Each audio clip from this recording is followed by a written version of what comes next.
Hello, ladies and gentlemen, and welcome to a very special edition of Wednesday Night Madness here on YouTube and StreamYard.com. It is Gulam Michael Fletcher, alongside the guys Anthony Florio, Michael Bullock.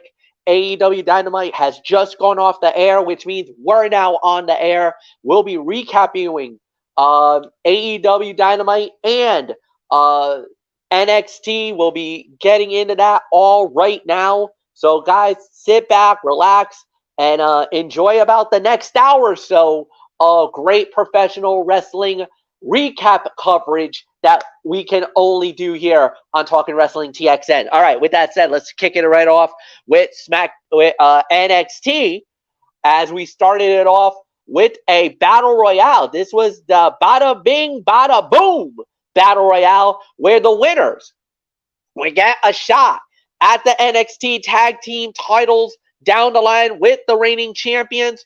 And when it was all said and done, the match itself ended in a traditional tag team. The traditional battle royale portion of it ended in 5 minutes and 25 seconds, which led to the end, which had Los Lotharios, Angel Garza, and Humberto Carrero, and members of Chase University, Andre Chase and Duke Hudson. They made it to the tag team portion of the match when the battle royale was over, and the winners of that match in a total combined time of 15 minutes and 35 seconds, and the new number one contenders for the NXT tag team titles is Andre Chase and Duke Hudson representing Chase University. A huge win for them. Look, I gotta say it. This was a very impressive victory for them, as you saw, as basically the Creeds came back to help, basically threw a little bit of an assist to Chase U, even though I don't think Chase U really needed the assist. However, they get the opportunity, they get the title shot. This was about maybe I want to say about a 2.5 to 3. Yes, the Battle Royale was maybe not the cup of tea for a lot of people. I know some people weren't really too high on the Battle Royale portion of it, but I got to give credit where credit's due. The tag team fight was pretty good. I did not like the overbook of finish. I thought, obviously for a tag team title match, for an opportunity at the tag team titles, you should have had a clear-cut winner. I didn't really like the fact that that Brutus Creed came in, jumped on the apron, and then, of course, Julius wiped out Angel Garza, so that opened the door for Andre Chase. He did a Hurricane Arana, a victory roll, holding on to the legs for the 1, 2, 3. Unlike other times where maybe you hold the tight to get the win, holding the legs, holding them down for the 3, getting the victory. And Chase U gets a shot at the NXT tag team titles down the line. Anthony Florio, it's yours. Like I said, solid match, but I could have done a little bit without the overbooked finish. I don't understand why the Creeds would do it. Maybe they're trying to do a Creeds versus Los Lotharios storyline. Fine, okay. But I'm actually happy that Chase University won this, and now they get a shot at the NXT tag team titles. MF, Chase U always sneaks into victories in these situations, despite rarely being involved with the tag team division. But Andre Chase and Duke Hudson remain two of the most over men in NXT, so it works. The family versus Chase U, I believe, will be fun.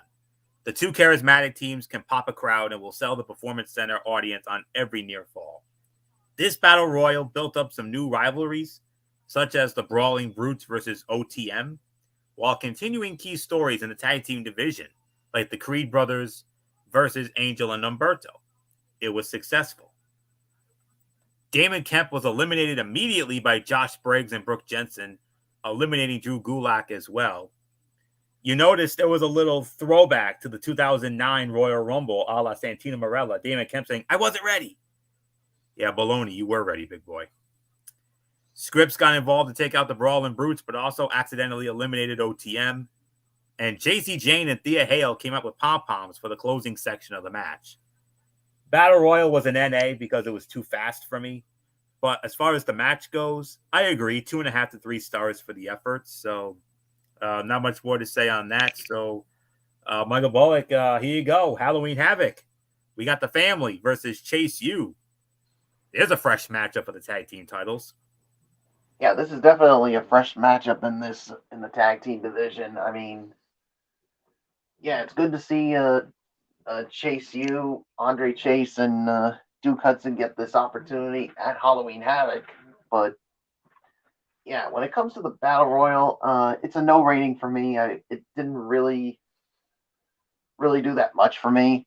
But the match itself, the tag team match itself, it's a 2.5 to 3. I agree with it. So yeah, I mean, Andre Chase, Duke Hudson with the biggest opportunity for them to become tag team champions. Will they do it? We'll find out next Tuesday on Halloween Havoc.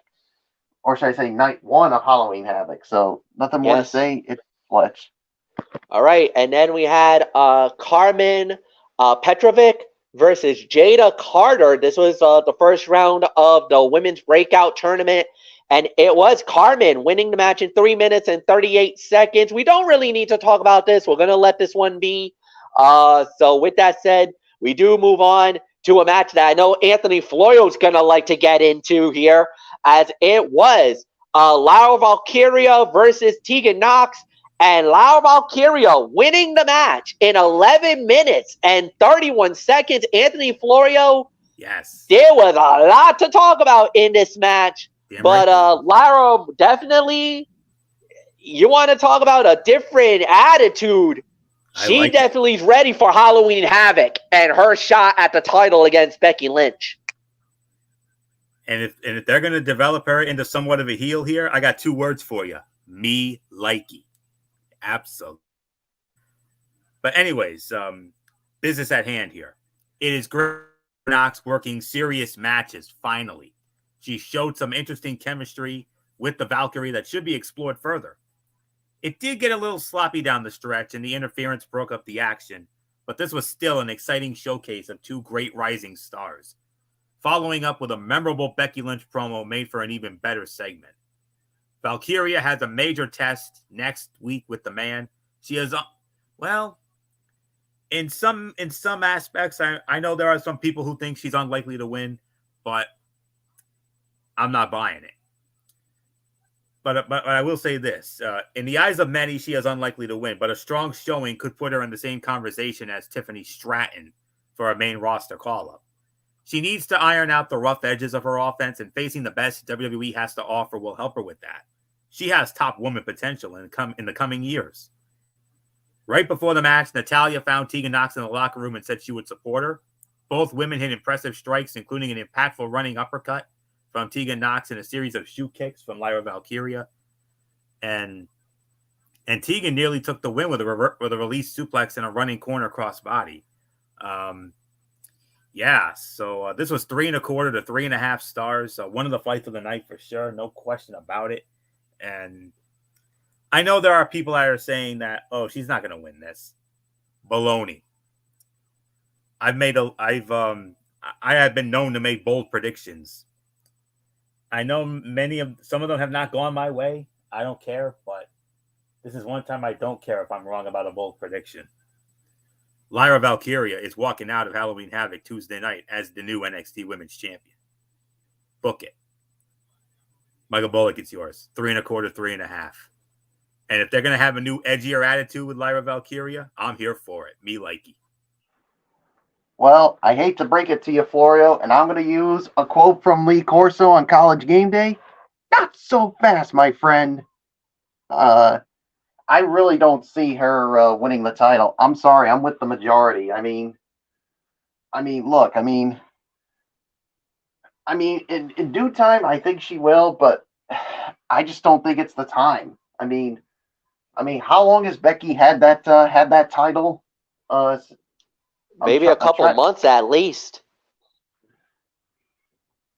Yeah, well, you know what? If I'm wrong, I'm wrong. So whatever. But for this match here, it's a 3.5 star match, no doubt about it. I agree with you there. But Lyra Valkyria will definitely give Becky one heck of a challenge, but in the end, I think Becky's going to retain the title. But here's the catch: I think after the match, I think you're going to see. I think this is where Lyra Valkyria is going to turn heel, and then maybe we get another match between them somewhere down the line, and then I think she's going to win the title. But like I said, that's just my personal opinion, so nothing more to say. It's yours, Fletch. Yeah, no doubt about it. This is going to be very interesting to watch. Look, this was about a 3.25 star match. This is a solid battle, to say the very least, and a very good match that could lead to something even bigger for Lara. But we'll wait and see how it plays out as we get into it next week. So then after that, the next matchup that we did have was Shotzi Blackheart. Shotzi in a match with Kiana James. Shotzi winning the match in 8 minutes and 39 seconds. So, Michael Bullock, it's yours. Yeah, I'll give it about maybe I'll give it 2.5 stars. I mean, it was a fine match here. I mean, Kiana definitely held her own against Shotzi, but in the end, I mean, Shotzi, this was the right call, especially when you got Shotzi, who's going to be hosting the two-night Halloween Havoc. So I think for her to lose, the week before, I think would be wrong. So 2.5 stars here. So it is yours, Fletch. We all know that Shotzi is going to be one of the co-hosts of Halloween Havoc alongside the lovely Scarlett. And, we also saw one of the staples of Halloween Havoc, spin the wheel, make the deal. Something did come out of that. We'll get into that in our overall review, because one of the matches was a spin the wheel, make the deal situation. But at the end of the day, yeah, this was about a 2.25 star match. It was a solid victory, more than anything else. And I really think that it's going to be very interesting to see how it plays out. So I think it's going to be very interesting. As many of you guys know, one of the matches that's going to be at Halloween Havoc is Roxanne Perez versus Kiana James. The other one was Gigi Dolan and Blair Davenport, and we'll get into those because spin the wheel, make the deal. They played it. So we'll give you a thought on. We'll give our thoughts about it, like I said, at the end of the show. So or at the end of the NXT review. So Anthony Florio, it's yours. 2.25 stars is my rating, and it's yours. What was that time of the fall? I stepped away for a moment. Time of the fall was 3 minutes. No, 8:19. No, 8:39. I should say. Oh wow. Okay. 2.5 to 3. Shotzi remains an in-ring work in progress who could use more opportunities in NXT like this. This was overlong and lacked heat, but both women showed more than they typically do in the ring. Kiana James can pick up the pace more than she did here, and the amount of time they got did not translate to an overly successful bout. Hopefully, the upcoming James versus Perez bout will showcase both women better than recent booking has. Shotzi screamed in Kiana's face, which seemed to set her opponent on edge. Shotzi told Roxanne Perez that the Prodigy had grown up since they last teamed together. They agreed to spin the wheel, setting up one of the matches. We'll talk about it later on, but for right now, 2.5 to 3. Bullock, I believe, led off, so it goes back to you, right, MF? It indeed does. So next up, we had, well, this is actually quite a nice, cool surprise. Ariana Grace, yes, the daughter of Santino Marella, now the authority figure for Impact Wrestling, and she went up against Brentley Reese. I don't think this is a breakout tournament match. This was not listed as a breakout tournament match. It is. But, it was. Oh, it is. All right. Jackson's out with injury. Brinley Reese was a replacement. Oh, all right. Well, fortunately for Ariana, she advances. 2 minutes and 56 seconds, she moves on to the next round of the tournament. But again, wasn't really much to talk about there. So we'll just leave it at that point. It does lead us to, all right, we'll plug it. Week 1 of the Halloween Havoc show next week. It is actually headlined by Becky Lynch versus Laura Valkyria for the NXT Women's title. Here it is, guys. Spin the wheel, make the deal. It happened as it was gonna be.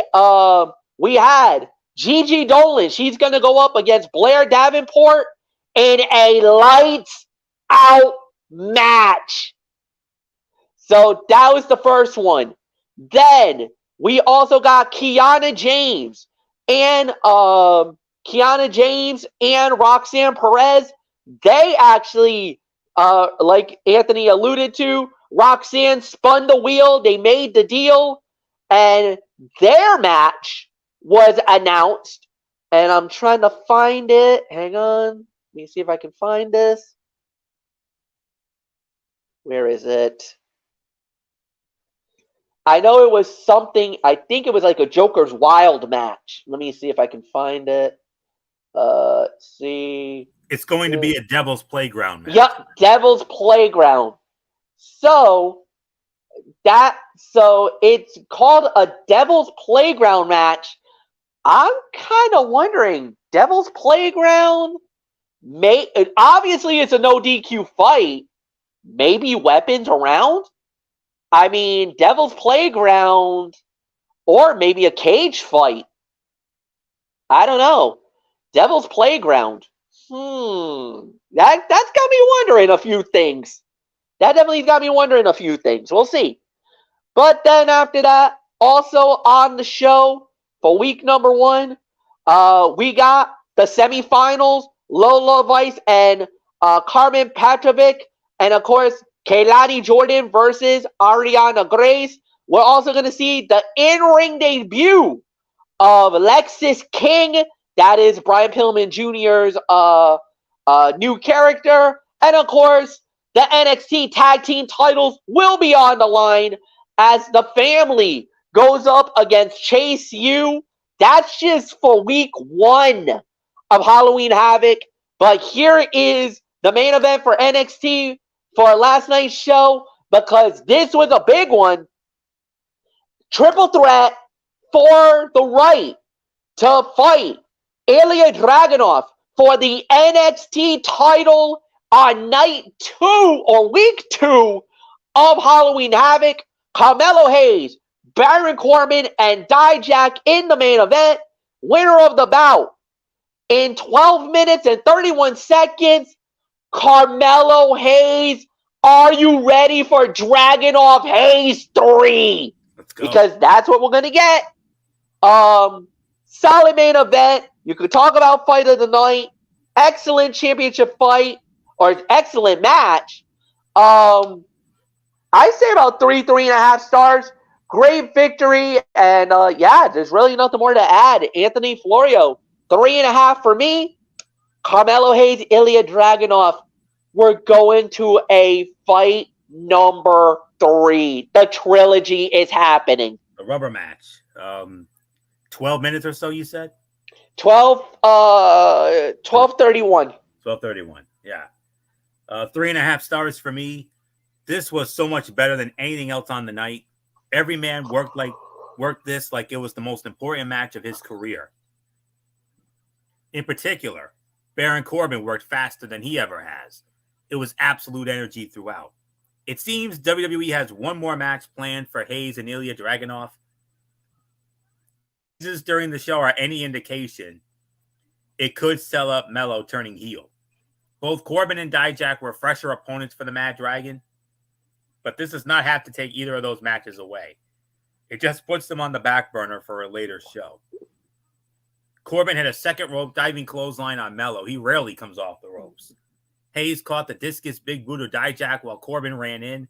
Dijak hit Corbin with a sit-out choke slam, followed by Mello super kicking Dijak for a near fall. and that's all there. This solid 3.5 stars. Fight of the night. Trick Williams was originally added to this match to make it a fatal 4-way, but somebody attacked him. Ended up taking him out of the match. This just in, Carmelo Hayes was the one who did it. Hello, come on. They're setting him up. Read between the lines, people. Read between the lines. Johnny come lately on the damn block now. Come on. So, that's all there is to say. Okay, Mario, tell us how you really feel. Whew. I just did. So there you have it. 3.5 stars for me. Michael Bullock, Trick Williams had an opportunity at the biggest match of his career. It ended up getting taken away from him. Carmelo Hayes may have acted all concerned, but no. This is Triple H and Shawn Michaels from 2002 level stuff right here. Are you sure about that, Florio? Yeah.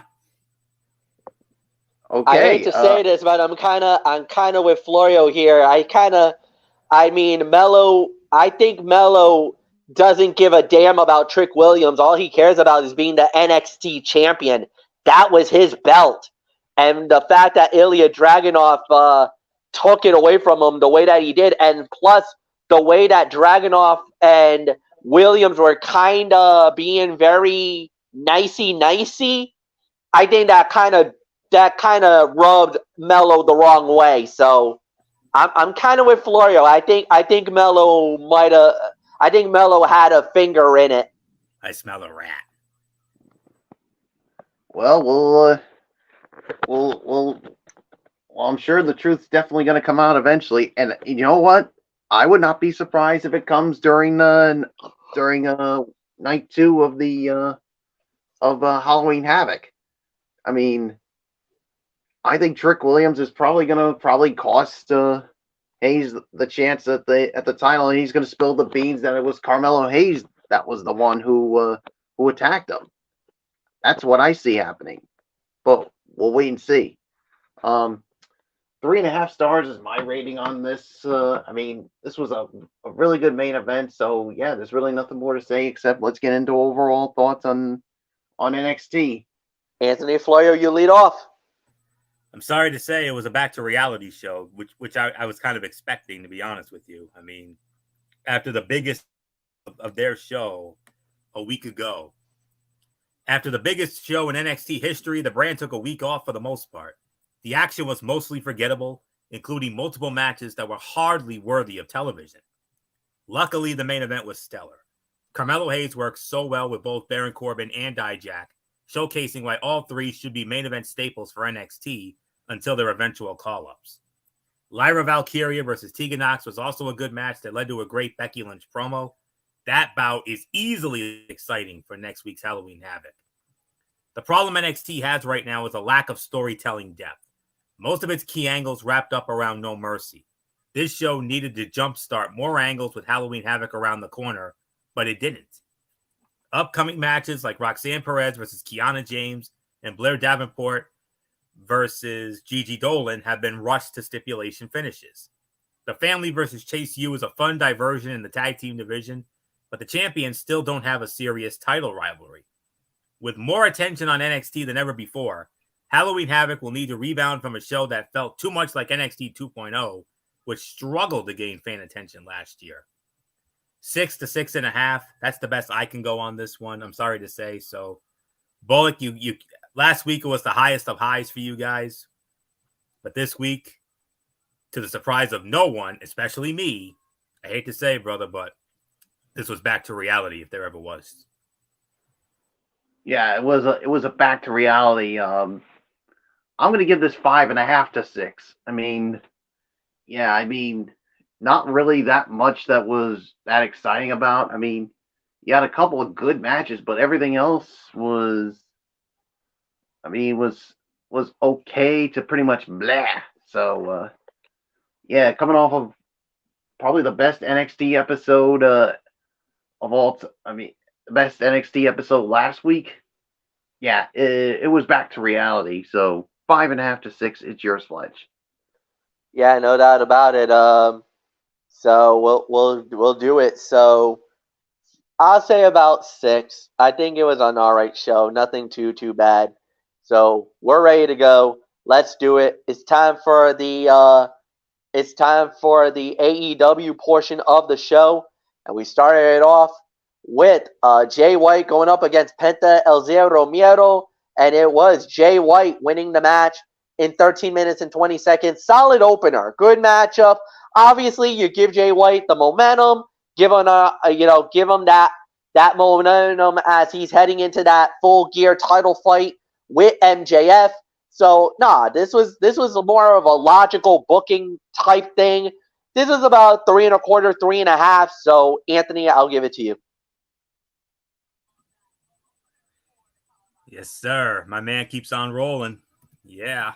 So all for you. Don't even go there. I know, but the fun that MF and I, with the commentary fun. I mean, I was doing a little bit of some practicing during the show tonight, as if MF and I were doing commentary for AEW, and he would be doing the Gorilla, I'd be doing the Jesse on this, and I would say that right there is a champion that kids can be proud of. Will you stop? Or MF would be like, please, will you be serious? Yeah, but anyways, okay. All kidding aside, give me one moment here. Okay. Now I'll say it like this. The former IWGP World Champion took the low road on more than one occasion, but he was also dishing out a lot of punishment that fell well within the rules. These are two guys who have been in multiple Match of the Year candidates, so even if they were only putting half of their effort into this performance, it was still going to look good. Having Bullet Club Gold interfere in every match the group is in has established them as the top heel group in AEW alongside the Don Callis family, but it can also get a little too repetitive.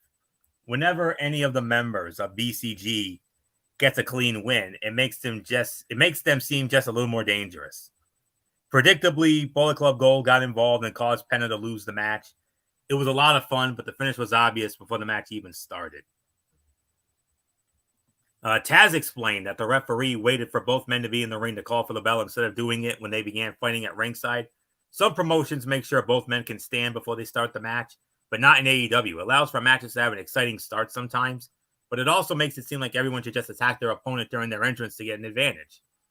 Tying Penta's mask to the ring rope was a great heel move by White. Penta and Ray Phoenix are both viable single stars for AEW. It's always fun getting to see them have a chance to show off like this. Some of the chops both men hit are going to leave some marks. This was a 3.25, 3.5 star match. Great way to jump it off. So there isn't much more for me to add on to this. So Michael Bullock, Jay White continues his momentum.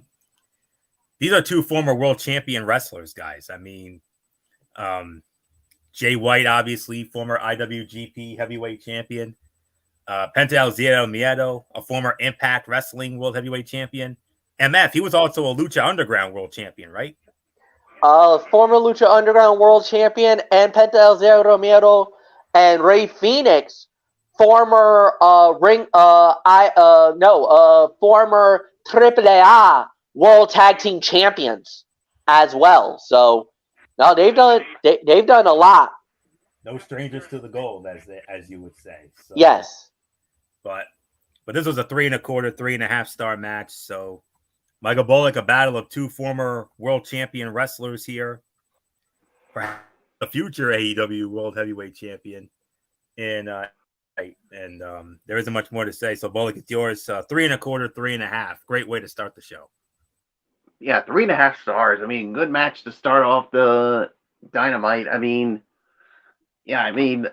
great work by both men. Even though I'm more with Fletch here, I can't stand that Jay White. But you know what? I'll even take it a step further. I can't stand the entire members of the Bullet Club Gold because they are just so cocky, so full of themselves. I mean, I hate to say it, but they act like a bunch of prima donnas. I mean, some of the things they do, it's like, really? And you call yourselves professional wrestlers? Well, Well, they are. I mean, in the ring, it's just some of the antics. It just now I can see why Fletch doesn't. I mean, can't stand Jay White. I mean, and I'm kind of with him on that one. And one more thing before I toss it back to Fletch. Memo to Jay White: that AEW title is not yours. It belongs to the current champion MJF. So you have to earn that title. So as far as I'm concerned, I don't consider you champion. So nothing more to say. It's yours, Fletch. Yeah, no doubt about it. Well, look, Jay White will get his opportunity to be the AEW World Champion, but the problem is like Anthony said, he's holding the belt of MJF. That's gonna lead to big time trouble, but we'll see. All right, so next up we got is Hikaru Shida going up against Emi Sakura, and it was Hikaru Shida winning the match in 8 minutes and 50 seconds. So Anthony Floyo, it is yours. 8:50, is that right? You forgot to mention, MF. This was a women's world title eliminator match, which meant if Emi Sakura had won the match, she would have gotten a title shot down the line. But this next match was not only an eliminator match for the AEW women's title, but it was also teacher versus student, as Emi Sakura challenged her one-time protege and current champion, Hikaru Shida. They knew there would be a little added pressure due to AEW showing a special video package to highlight their history, but both knew exactly how to make the other look good, so there was never a doubt that this would be a good match. Sakura has been featured more in AEW and Ring of Honor recently, which has been good for both brands. She is a veteran who adds a lot of legitimacy to the rosters, but she is also willing to put other people over because she's a team player. Shida scored the win with her finisher and celebrated in front of a happy crowd. The way Shida blocked a running crossbody with a knee was awesome. The camera angle they used was a little weird, but actually made it look cool. The Tiger Driver Sakura tried looked weird. It was hard to tell if she lost her grip on Shida or if Shida didn't rotate enough on the way up. She was fine, but that could have been a bad landing for Shida. Solid 3 stars for me. No question about that. So I kind of had a feeling the outcome was never in doubt. I had a feeling Shida was going to win this. So not much more to say here. Michael Bullock, in the immortal words of Gorilla Monsoon from WrestleMania 5, the student taught the teacher a lesson in what was a very entertaining match. 3 stars. Yeah, it was definitely an entertaining match, and the student definitely taught the teacher. So yeah, I mean, 3 stars for me. I mean, a nice win for Hikaru Shida here. So yeah, so there's really nothing more to say. It's yours, Fletch. Yeah, there's like you said, there's really nothing more to say. This is about a 3-star bout. It was solid. It was really good. There was really nothing more to add here. So yeah, we'll just move right on along. We'll say the next thing that is well, unfortunately cut out. Ryan Nemeth versus Wardlow. Wardlow winning the match in 25 seconds. Nothing more on that. Then we had Kenny Omega versus Kyle Fletcher. Kenny Omega winning the match in 12 minutes and 25 seconds. So, Michael Bullock, it's yours.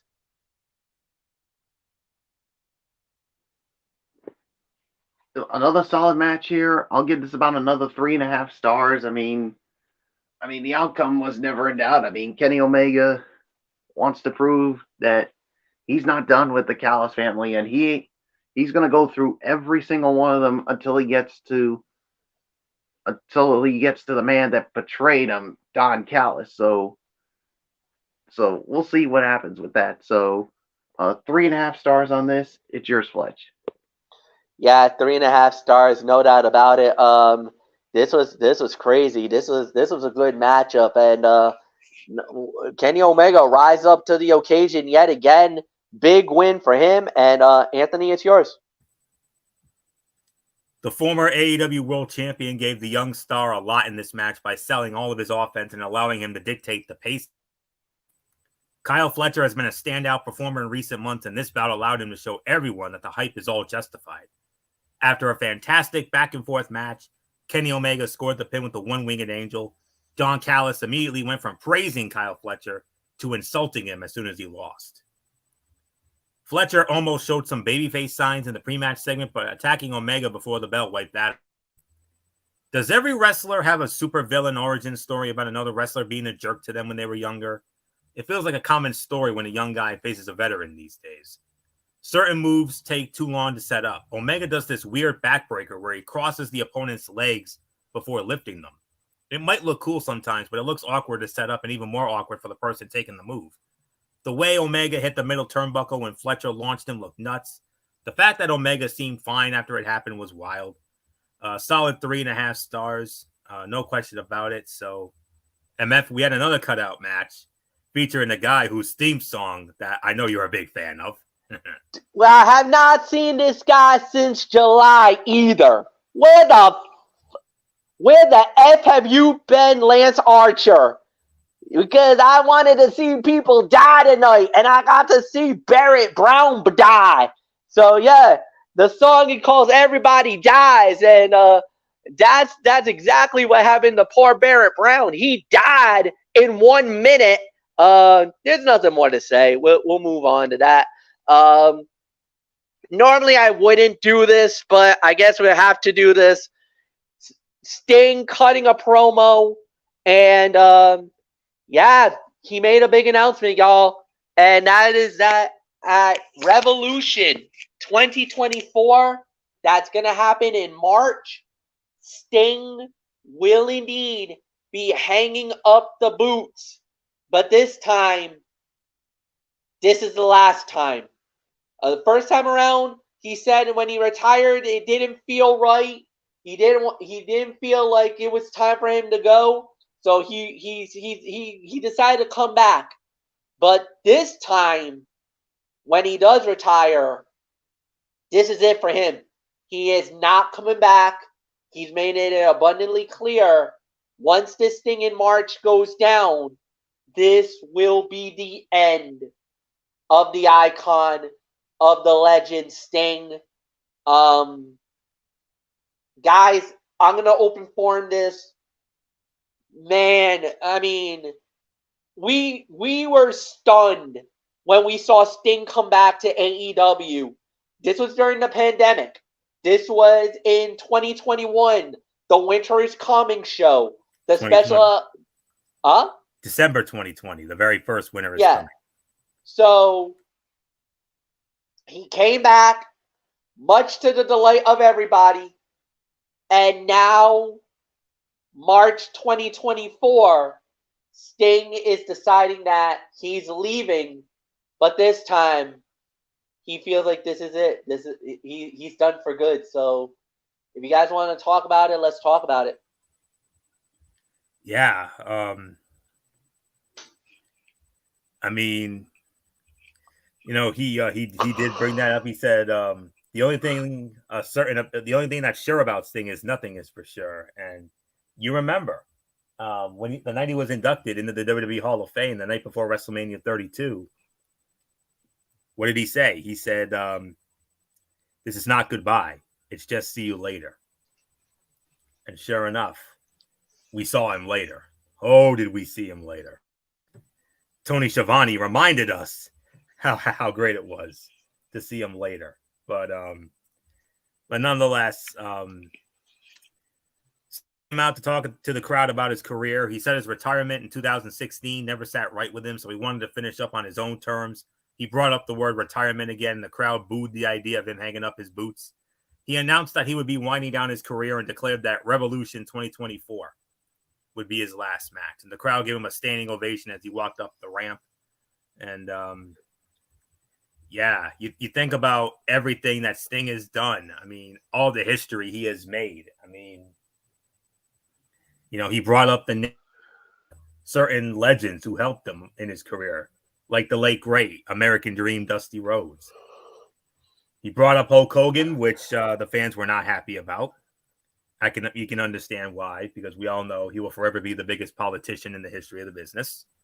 And of course, last but certainly not least, maybe his greatest rival of them all, the Nature Boy Ric Flair. I mean, Go on Peacock and relive all those matches, friends, and you're gonna have fun with all of them. Don't forget, he also mentioned Lex Luger, and we know some of his rivalries with Luger was pretty damn good as well too. Total package, yes. Lex Luger, yes, those were legendary matches as well, and of course, we all know that they are very close friends in real life, and their friendship well documented, just like amongst the three of us, obviously, just as well documented. But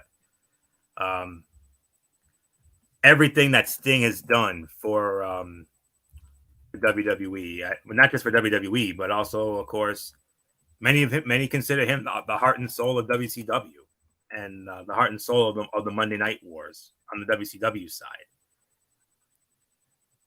By the time he retired, I mean, he's 64 years old, and it depends on what date Revolution takes place. His birthday is March 20th of 59, so he'll be turning 65 next year.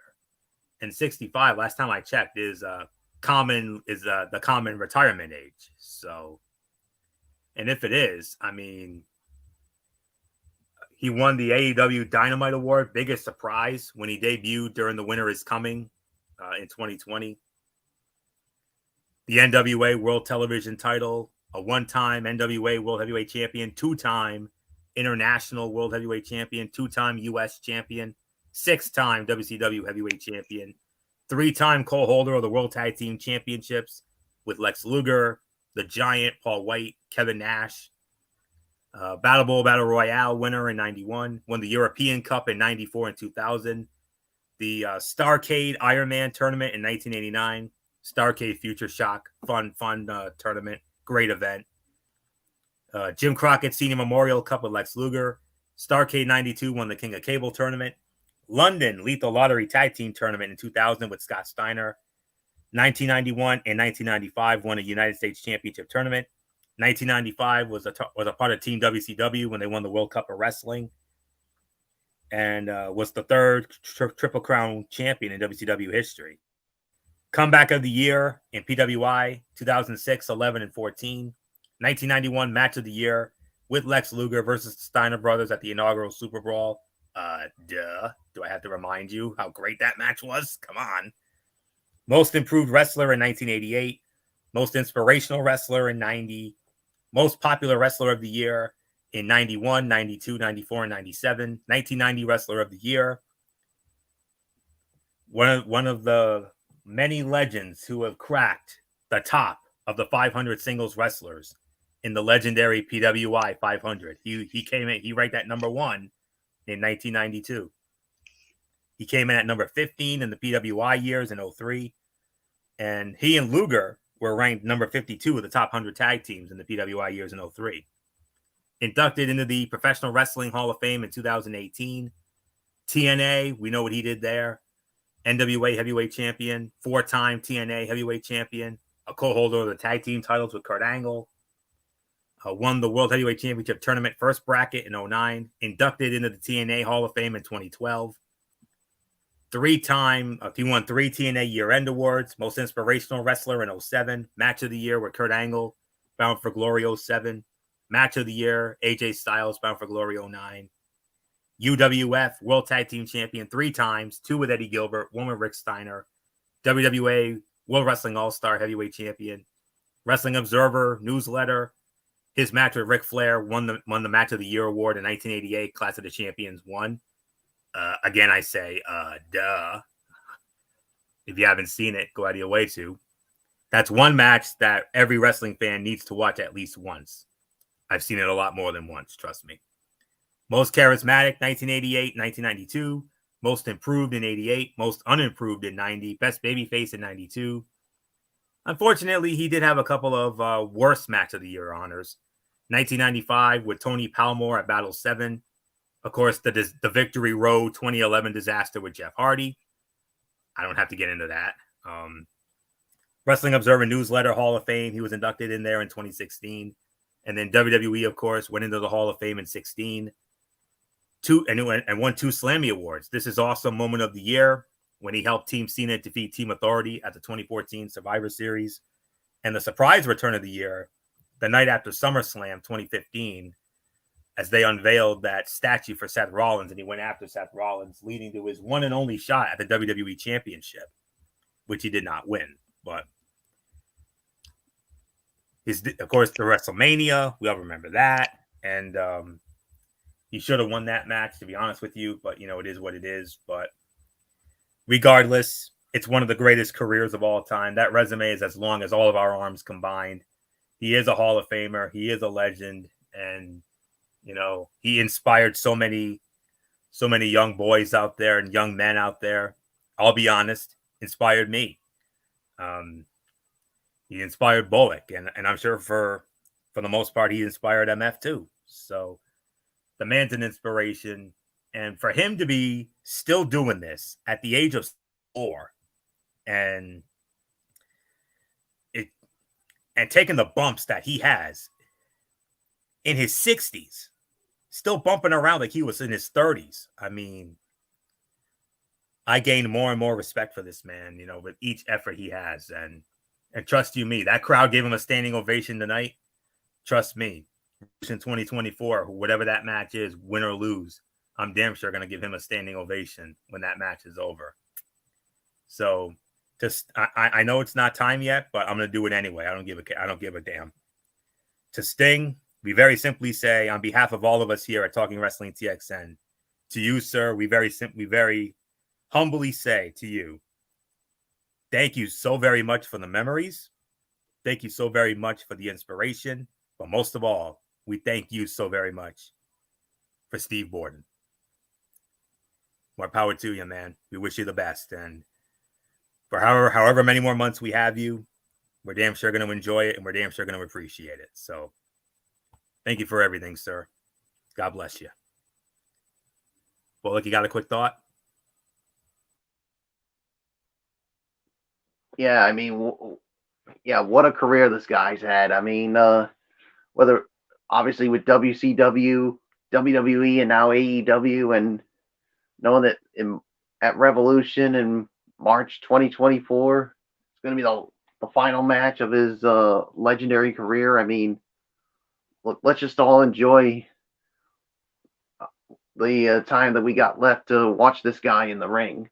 And for him to continue to be this good at the age that he's at, it just impresses me. So, yeah, I mean, Florio pretty much touched everything. So, yeah, so there's really nothing more to say except let's move on, Fletch.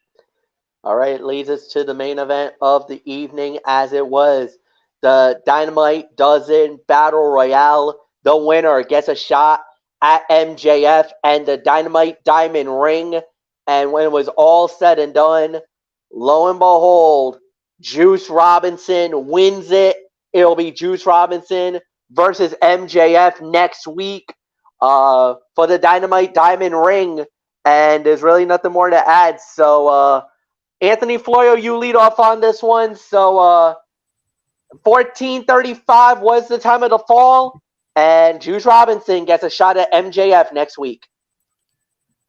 I could give this about 3 to 3 1/4.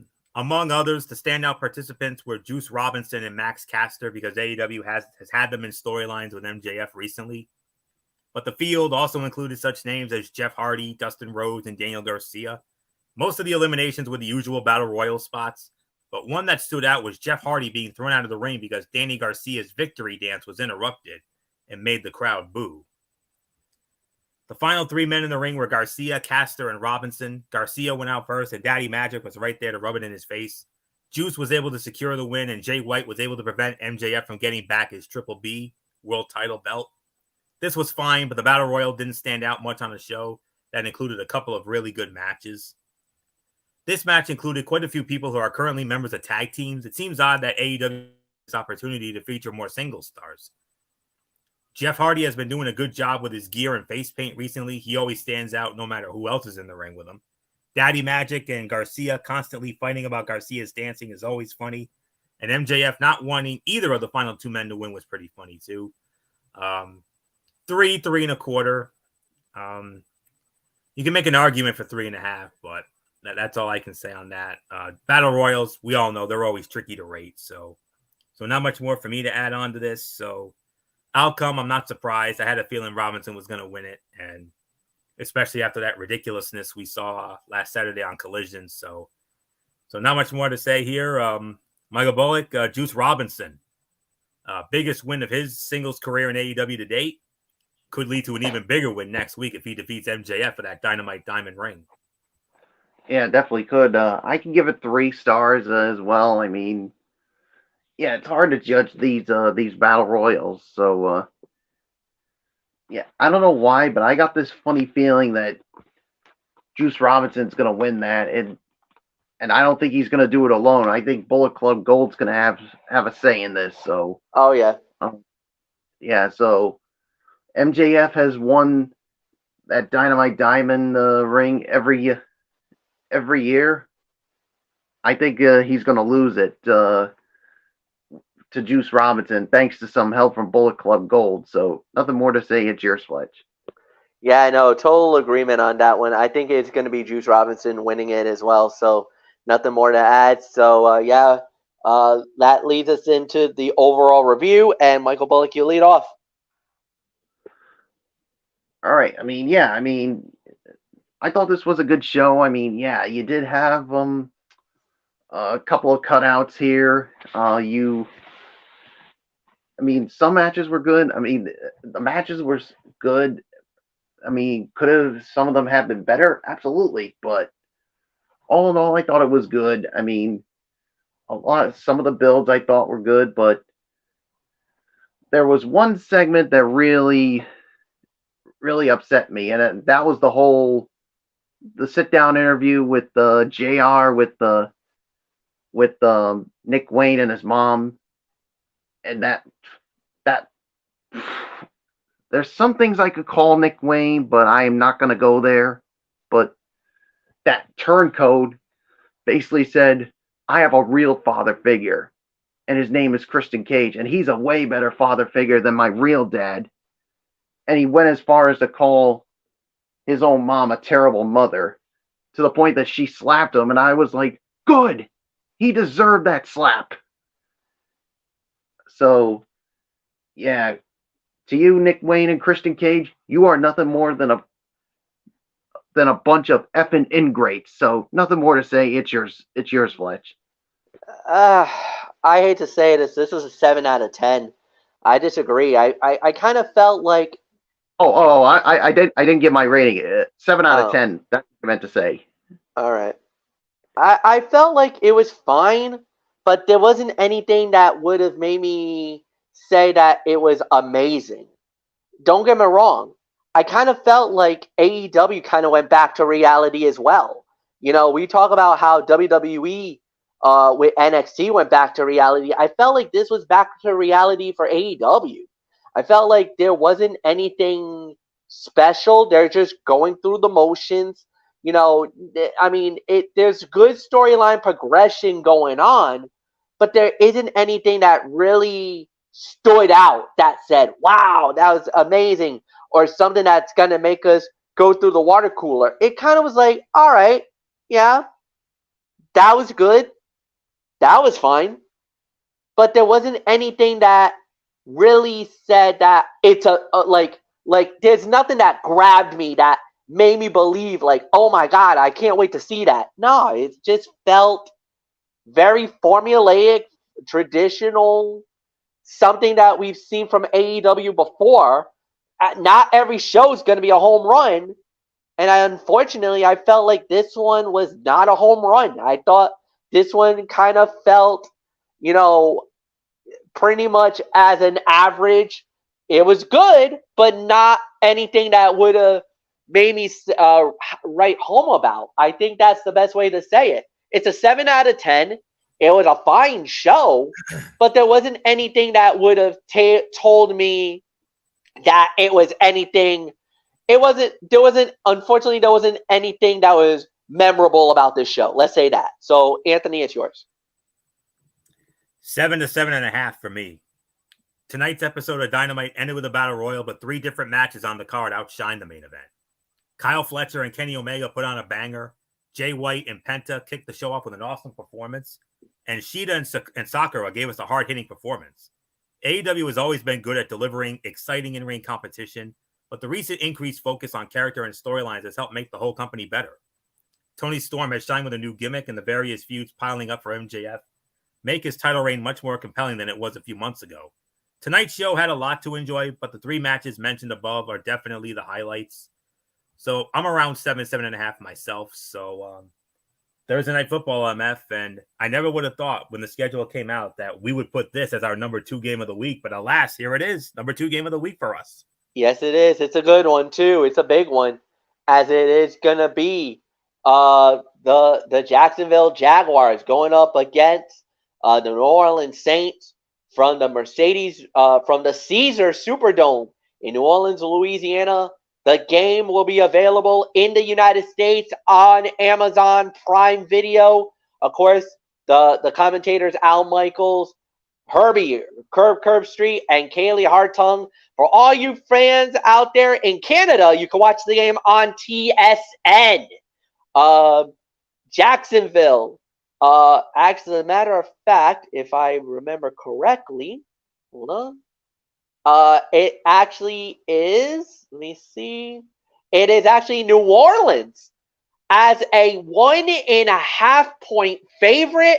As of now, this is from Caesar Sportsbook, I should say, with the over-under at 39.5. Please note that this is as of 11 o'clock Eastern time. So Anthony Floyo's might be different than mine, but as of now, this is the line that I have going in. 1.5 points, over under at 39.5 for the game. So with that said, going into this, of course, Jacksonville coming off a dominating performance as they've won 3 in a row. They dominated the Indianapolis Colts, beating them down. 37-20 was their last game. And then if you're looking at the New Orleans Saints are coming off a tough luck loss, getting caught and nipped by the Houston Texans. They lost their game 20-13. That was 1 week, about less than a week ago. Of course, this is a big matchup. Of course, Jacksonville leading the AFC South at the moment. And of course, New Orleans kind of caught in a logjam for their division, 3rd place right now in the NFC South. So with that said, let's get into the game. I kind of feel like Jacksonville finally found themselves. Trevor Lawrence had a really good game in this last game. I really felt like he really found himself against Indianapolis, and that's why I feel like this is their moment. Trevor Lawrence, yes, it was a pedestrian 181 yards with the 2 touchdowns and the 1 INT. I know a lot of people was like, well, that wasn't really a spectacular performance. No, it wasn't. But Travis Etienne did really well in the game, and the defense was the difference in the game. They exploded in the 2nd and 3rd quarter where they dominated the game. That's where they really won this game. In the 2nd and 3rd quarter, dominating it, forcing Gardner Minshew into 3 interceptions, almost 4 turnovers the entire game, sacking them 3 times, getting the 3 INTs, forcing a fumble as well. So 4 turnovers in the game by the Jacksonville Jaguars. And to go up against a New Orleans Saints team that, you don't know what to expect here, this is where I believe Jacksonville will find a way to win the game. And yes, I do have the Jaguars winning the game. Anthony Florio, I give it to you. What did you say the spread was? 1.5, was it? 1.5. For New Orleans? Yes. And you had the over-under at what, 30? 39.5. a smidgen different here. I have New Orleans as a 1-point favorite and the over-under at 40. So that's what I have on my end. All right. You know me. I got Again, to like I do the said, that was I kind of had a feeling, but like I said, right. mine's is a little more up to date. So that's why I said that I had a feeling it was going to differ from yours. And it did. All right. Not of course, as we all know, not everybody has Amazon Prime Video, can afford it, or what have you. Now, only for the people of Jacksonville and New Orleans, you get the special exception. So here you go. Jacksonville, you can watch the game on WFOX, Fox Channel 30 in Jacksonville. For the people of New Orleans, you can watch this game on WDSU, NBC Channel 6 in New Orleans. So Jacksonville will be watching it on their Fox affiliate. New Orleans is going to be watching it on their NBC affiliate. Very interesting. So there's that. As MF mentioned, Caesars Superdome tomorrow night. Al Michaels, Kirk Herbstreit, Kaylee Hartung will have it. New Orleans a 1-point favorite according to my spread. New Orleans has won the last 4 meetings in a row against Jacksonville, and that is the major reason why the New Orleans Saints lead this all-time series 5-2 with Jacksonville. 4 in a row against Jacksonville. Last meeting was 2019 in Jacksonville. New Orleans won 13-6. Last time they met in New Orleans, 2015. New Orleans won 38-27. This will be their 4th meeting in New Orleans. New Orleans has won all 3 times. The Jacksonville Jaguars have never won in New Orleans. The Jaguars have not beaten the Saints. You want to know the last time the Jaguars beat the Saints? Guys, do I need to remind you of that infamous missed extra point in 2003? The final game of the regular season. Yup. Oh, wow. That's the last time Jacksonville beat New Orleans. 20 years ago. 2003. That final game of the season, that when New Orleans, did all that crazy lateraling and the whole 9 yards. They scored the touchdown. They were losing their minds. And then one of the greatest kickers of all time, John Carney, shanked the extra point. Unbelievable. That's the last time Jacksonville beat New Orleans. So, and not only that, but in New Orleans. And not only that, but for New Orleans, that prevented them from going to the playoffs. They needed to win that game in order to get in.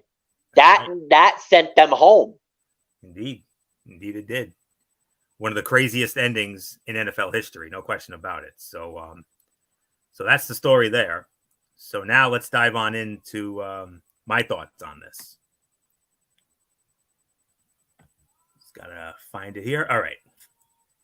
Trevor Lawrence with a knee injury might not play with a quick turnaround, and that means C.J. Beathard would start at New Orleans if that's the case. Saints are 1-5 against the spread this season, but they were favored in all 5 losses. A home underdog and a pick'em could work out, especially if Lawrence can't go. But I'm going to make the pick, assuming Trevor Lawrence plays. But I will think about it if he ends up being out. Jaguars' defense and running game have been the surprising signatures for their early success versus their explosive passing. The Saints are struggling to move the ball through the air with Derek Carr. Expect Trevor Lawrence to grind through and play on a short week, and also expect Travis Etienne Jr. to stay hot in the dome of inspiration. Alvin Kamara back home in Louisiana. And this is a tough game on a short week on the road for the Jags. It's even tougher when Trevor Lawrence is banged up. He is expected to play, but how limited will he be? He's not the only Jaguars player hurting. The Saints have some injury issues as well. However, the Jaguars have been playing the better football of the two, and I believe that carries over. I got the Jacksonville Jaguars winning this game as well.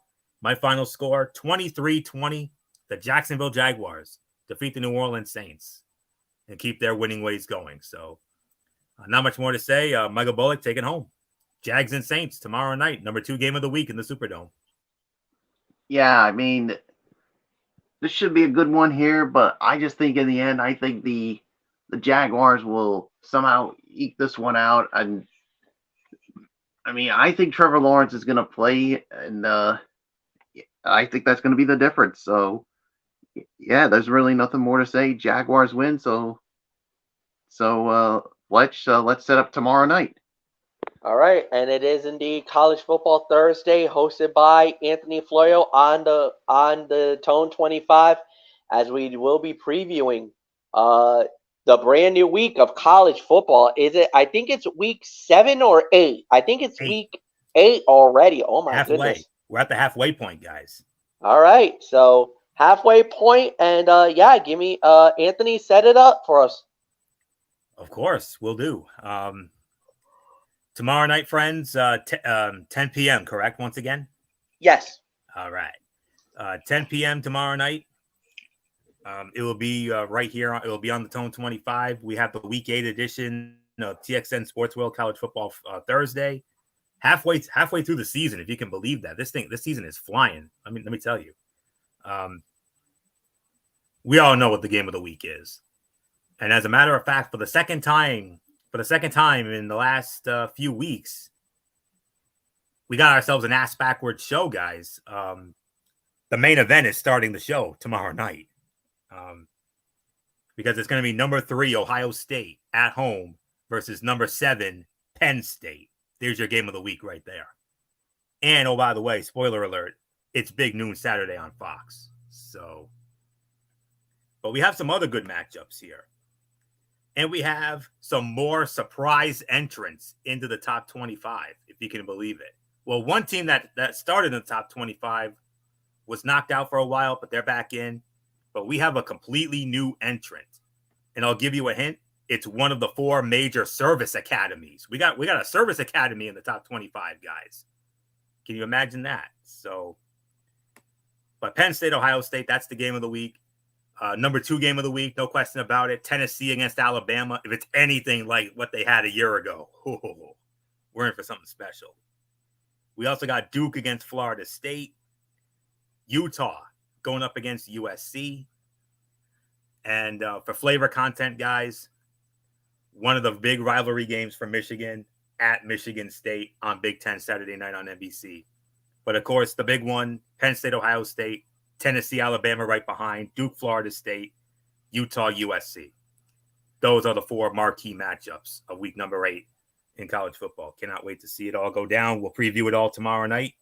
Tone 25, 10 p.m. So not much more to say. MF, hit him with the rest of the content. Yeah, rest of the content is after that.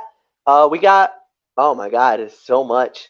Then we also have NFL Friday, of course, that'll be at 10 p.m. as well. Saturday is Cerebral Smack Talk, and we'll be doing SmackDown Live, AEW Collision, and then we do it all over again 1 week on Monday night with Ridiculously Raw. So that's it. We're out of here, folks. So I hope you guys have a wonderful evening.